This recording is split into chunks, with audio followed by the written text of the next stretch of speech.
यह कहानी शुरू होती है जब एक बड़े प्रदेश का राजकुमार अपना सब कुछ त्याग कर बौद्ध संघ में शामिल हुआ। शुरुआती दिनों में नए भिक्षु ध्यान करना सीखते, इसके साथ साथ गौतम बुद्ध उन्हें भिक्षा मांगने भेजते ताकि भिक्षुओं का अहम कमजोर हो और उनका व्यवहार विनम्र हो जाए। संघ में आने के कुछ समय पश्चात राजकुमार भी भिक्षाटन पर जाने लगा। शुरू में सब ठीक था, लेकिन कुछ ही दिनों में घटना घटी जिस कारण राजकुमार विचलित हो गया और उसने भिक्षाटन पर जाने से मना कर दिया। भिक्षाटन का नियम था कि भिक्षु केवल 2 घरों में भिक्षा मांगते और नहीं मिलती तो आश्रम वापस आकर जल ग्रहण करते। एक बार राजकुमार भिक्षु नगर में भिक्षा मांगने निकला और दूसरे सहयोग से भिक्षा नहीं मिली। शुरू में राजकुमार भिक्षु को निराशा हुई, लेकिन कुछ ही पलों में उसका मन शांत हो गया, जैसे कुछ हुआ ही ना हो। बिना प्रयास के आज भिक्षु बड़ा प्रसन्न था। उसने लौटकर गौतम बुद्ध से कहा, आज मुझे भिक्षा प्राप्त नहीं हुई, लेकिन मेरा मन शांत है, न किसी विचार ने मुझे परेशान किया। गौतम बुद्ध भिक्षु की सारी भावनाएं समझ रहे थे। तथागत ने कहा, अच्छी बात है, अब तुम कल महल की तरफ भिक्षा मांगने जाना। भिक्षु ने आज्ञा का पालन किया और अगले दिन भिक्षा मांगने निकल गया। कुछ देर बाद जब भिक्षु महल के आगे से गुजरा तो उसे अपना महल याद आ गया कि कैसे वह ऐशो आराम का जीवन जीता था। भिक्षु ने सोचा, महल में खाने को स्वादिष्ट पकवान मिलते और सेवा करने को कई नौकर होते और सभी प्रकार के सुख मिलते। ऐसा सोचते सोचते भिक्षु के मन में इच्छा हुई कि आज बढ़िया भोजन मिल जाए। तभी भिक्षु सचेत हो गया कि यह सब अतीत की स्मृतियां हैं और मैं केवल इन्हें देख रहा हूं। पुरानी यादों के ताजा होने से मन में कुछ इच्छाएं प्रकट हो रही हैं। यह भी मैं केवल देख रहा हूं। अगर मैं इन शारीरिक इच्छाओं को पूरी करने की लालसा रखूं तो मैं मन की शांत और यह जागृत अवस्था खो दूंगा। भिक्षु ने महसूस किया कि जब जब हम स्वयं को 2 कदम आगे ले जाते हैं, चेतना का स्तर ऊपर उठाते हैं, तब तब मन इस प्रकार के खेल खेलता है। जब हम मन को शांत करने लगते हैं, तब मन हमें बेचैन करने की पूरी कोशिश करता है। भिक्षु यह सोचकर बहुत खुश हुआ, क्योंकि आज उसने आत्मचिंतन से मन के बारे में गहरी समझ और सूक्ष्म दृष्टि प्राप्त कर ली। भिक्षु ने आश्रम आकर गौतम बुद्ध को सारी बात बताई और कहा, तथागत, आज मुझे आपकी कृपा से सूक्ष्म दृष्टि प्राप्त हुई। मन हमें बार बार इच्छाओं में उलझाना चाहता है। महल को देखकर मुझे भी पुराने सुखों का स्मरण हो आया, लेकिन आज भी विचार मुझे छू नहीं पाए। गौतम बुद्ध ने कहा, अच्छी बात है, कल नगर की दक्षिण दिशा में जाना, वहां एक हवेली है, वहां मन और विचारों पर उपदेश देकर आना। भिक्षु बहुत खुश हुआ। आज वो जल्दी जल्दी चल रहा था क्योंकि वो उपदेश देने जा रहा था। पर दोस्तों, इस बार की यात्रा भिक्षु पर भारी पड़ने वाली थी। कुछ ही देर में भिक्षु हवेली पहुंचा और भिक्षा के लिए आवाज लगाई। आवाज सुनकर एक सुंदर युवती बाहर आई। भिक्षु ने सोचा कि इस युवती की सुंदरता को देखकर मेरे मन में कोई विचार नहीं आना चाहिए, क्योंकि मेरा यहां आने का प्रयोजन तो इसको उपदेश देना है। युवती ने भिक्षु को प्रणाम किया और कहा, आइए पहले भोजन ग्रहण कीजिए। भिक्षु ने भोजन किया, फिर सोचा कि उपदेश देने से पहले थोड़ा आराम कर लेता तो अच्छा होता। भिक्षु ये सब सोच ही रहा था। इसी बीच युवती ने कहा, श्रीमान, आपने अभी अभी अन्न ग्रहण किया है, अब थोड़ा आराम कर लीजिए, फिर उपदेश शुरू करना। यह सुनते ही भिक्षु सतर्क हो गया। जो योजना वह मन में बना रहा था, यह महिला वह सब बिन बताए करती जा रही थी। भिक्षु ने सोचा, यह सब संयोग है, यहाँ लोग भोजन के बाद आराम करते होंगे। फिर भिक्षु आराम करने लेट गया और विचार करने लगा कि महिला कितनी समझदार है और इसकी सुंदरता बेजोड़ है। अगर मैं राजकुमार होता तो ऐसी ही स्त्री के साथ विवाह करता। भिक्षु के मन में ऐसे ही कुछ विचार चल रहे थे। इतने में युवती फिर से आई और बोली, अगर आप राजकुमार होते तो मुझे उपदेश कैसे देते? भिक्षु जी, आप तो मुझे उपदेश देने आए थे ना। युवती का इतना कहते ही भिक्षु को स्पष्ट हो गया कि युवती तो मन पढ़ सकती है। भिक्षु घबरा गया और हाथ जोड़कर पूछा, क्या आप मेरा मन पढ़ सकती हैं? युवती ने कहा, क्षमा कीजिए, ध्यान करते करते मेरा मन शांत हो गया है, इसलिए बड़ी आसानी से मुझे दूसरों के विचार अपने आप महसूस हो जाते हैं, उनकी भावनाएं समझ आ जाती हैं। जब भिक्षु ने सुना तो उसके पैरों तले जमीन सरक गई। फिर बिना कुछ बोले भिक्षु तत्काल आश्रम की ओर चल पड़ा। रास्ते में चलते हुए भिक्षु का दिमाग फटा जा रहा था। उसकी बेचैनी बढ़ गई थी। भिक्षु खुद को कोसने लगा कि मेरे मन में युवती के लिए ऐसे विचार क्यों आ रहे थे।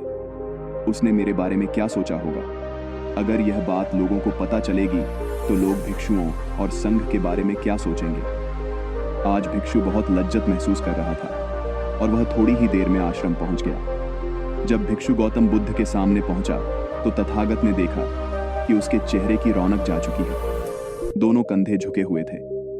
भिक्षु ने बुद्ध से कहा, अब मैं कभी भिक्षा के लिए नहीं जाऊंगा। तथागत ने कहा, पहले आराम से बैठो, फिर मुझे बताओ कि तुम्हारी चाल में इतनी थकान क्यों है। आज तुम्हारे चेहरे पर तेज की जगह ग्लानि की भावना क्यों है। भिक्षु ने सारी बात बताई और कहा, मैं सब कुछ जानते हुए भी महिला की सुंदरता के बारे में और अन्य चीजों के बारे में सोच रहा था। मैं मन से पूरी तरह हार गया। अब मैं कभी उस दिशा में नहीं जा पाऊंगा। मैंने बौद्ध संघ का भारी अपमान किया है। गौतम बुद्ध ने कहा, सबसे पहली बात, परेशानी को बढ़ा चढ़ाकर मत सोचो। अगर कुछ बुरा हो जाए तो एकदम से यह मत सोचो कि सब खत्म हो गया। बिना सोचे निष्कर्ष पर मत जाओ। दूसरी बात, ध्यान दो कि कहीं तुम नकारात्मक विचारों के साथ अतिशयोक्ति करने वाले शब्दों का प्रयोग तो नहीं कर रहे। जैसे मैं हमेशा हारता हूं, जीवन में कुछ नहीं बचा। मैं मन से पूरी तरह हार गया। मेरे साथ कोई नहीं है, क्योंकि ऐसा करने से मन अति भावुक और विचलित हो जाता है और नकारात्मक विचारों के चक्र में फंसा रहता है। तथागत के शब्दों से राजकुमार भिक्षु के मन को सांत्वना मिली।